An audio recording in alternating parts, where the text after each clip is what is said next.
Welcome back to another episode of Penny Helpjes. This is episode 558. And if you didn't watch the previous episode, 557, I would highly recommend it. All you have to do is type 557 into the channel search bar, and it'll come right up. We found a mint state penny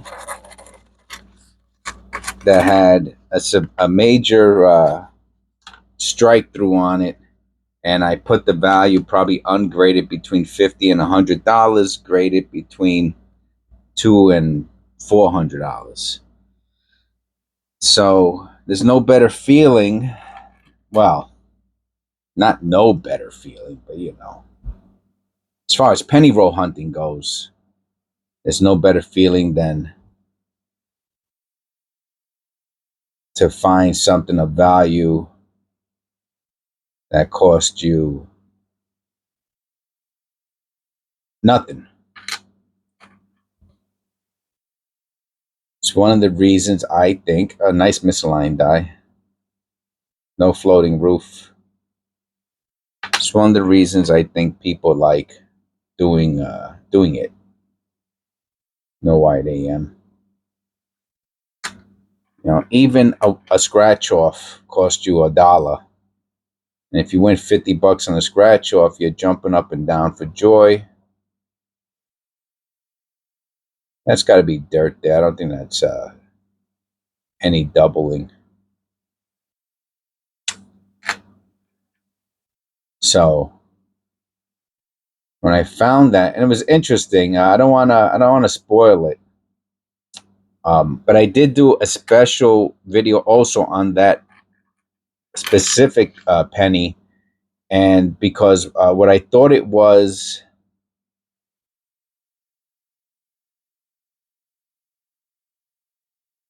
No extra V. What I thought it was in the video, I did not use the loop during the video, and when I did the nice misaligned die, when I did the research video on it, I used the loop and I discovered it was not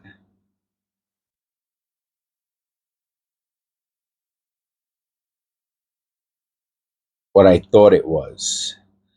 So if you watch the video, which was very good, I would also suggest watching the research video. Now I have playlists, and I believe whenever I do like a deep dive, a research video, I put it into a playlist that also says research. So you can also type in for that one, major error found, into the playlist, and no idea. And that video will come up.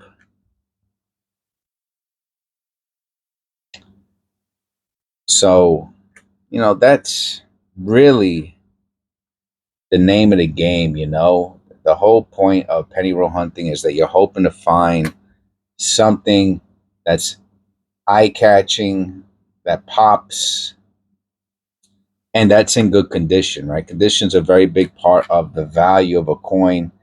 You can have a coin with a nice error,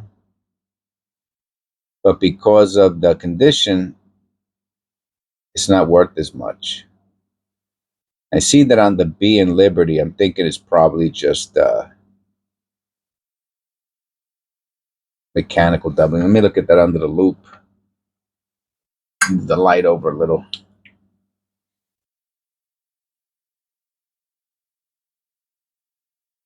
Yeah, it's probably just mechanical doubling. The 4, though, has a very nice separation on the left side tip. And you can see there's some shelving on the bottom. That's a possible double die. So for example, that 74 I just showed you there, even if that is a double die, the condition is not great. It's not shiny, it's not eye catchy. You know, nobody probably would send that to get graded unless that's interesting. Unless you knew exactly whatever it was, what FS ever it was, and then um, even based on a poor condition, you saw that there were sales out there in the wild, in the world, whereby even on low grades, they still got high sales. A lot of these low grade coins, they don't get, most of them don't get high value because they're not worth as much in a poor grade. But the coin I found yesterday, nice 2017 P. Well, not really. It's not that great condition, but I still hold on to them. The coin from yesterday was in extremely good condition, and that's rare. I forgot what year it was, 70s or 60s, and it was just in. Oh, I can see it right there, 64. I can't see it. It's the 60s though, and even in the thumbnail, it's a incredible condition. I actually thought it was a proof, so I will spoil that little part about it. I initially thought it was a proof, and that was one of the things that I discovered was not the case, amongst others. Um,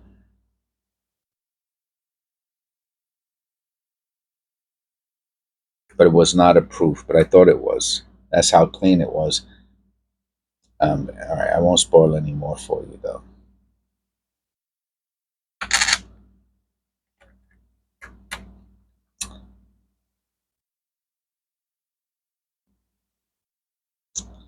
But that's what we're hoping for when I penny roll hunt. I'm hoping to find a coin that has a little bit of value, something I could sell for $1 or $2, if not 5 or 10.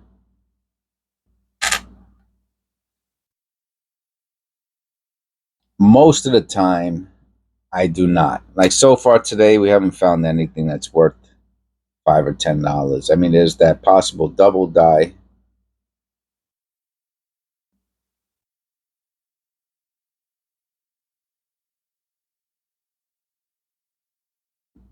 You see that separation on the E and the B. Again, most likely just mechanical doubling, no value.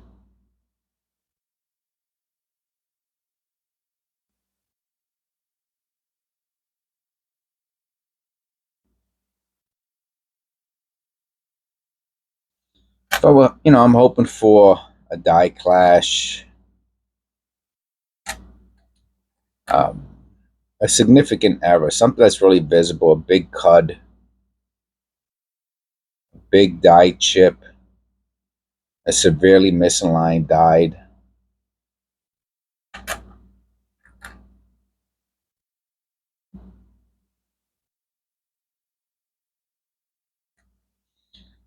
Even mint state copper pennies I like. Something I know I could throw one day. I could either try to sell individually for $1 or $2, or I could put into if I have enough of them, I can put them into a roll as uncirculated BU. Of course, there's the wide AMs and close AMs. This is not the close AM. In 1992, you're looking for the close AM. It's not a close AM. There's those coins. There's wheat cents. I find a wheat cent nowadays one every 10, 15, 20 rolls. I haven't found a wheat cent in about 7, 8, 10 rolls. And you could put those into rolls that circulated. Like I have a bunch of, that's a nice looking 22, huh?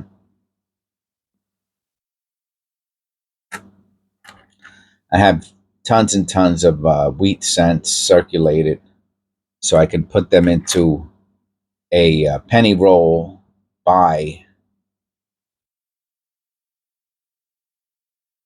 by decade, right? So 40s circulated, try to get $5, $10 for it. 30 circulated, 50 circulated, 20 circulated, teen circulated. So you can always, that's one of the other things you can do with wheat cents. So if you get $5, right, 50 cents, 50 times cents, you get 10 times its value if you get $5 for it. Maybe as of 2026, 2027, maybe it'll go up another buck or two.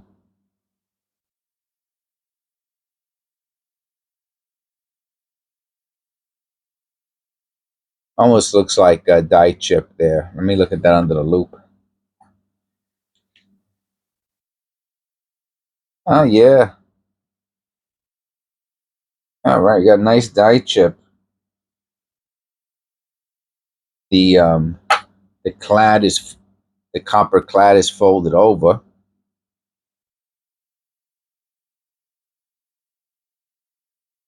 That's worth a couple dollars. You find so few errors on these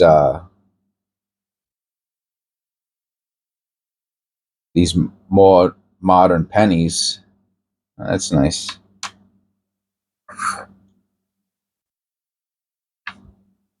That people pay for, they'll pay a little extra for them. No white AM. All right. Short and sweet. Hope you enjoyed the video. Please click like and subscribe. We found 6, 7, 8, 9 copper pennies. That comes out to 9 doubled is 18% copper. Not bad. Not bad at all. Please click like and subscribe. God bless.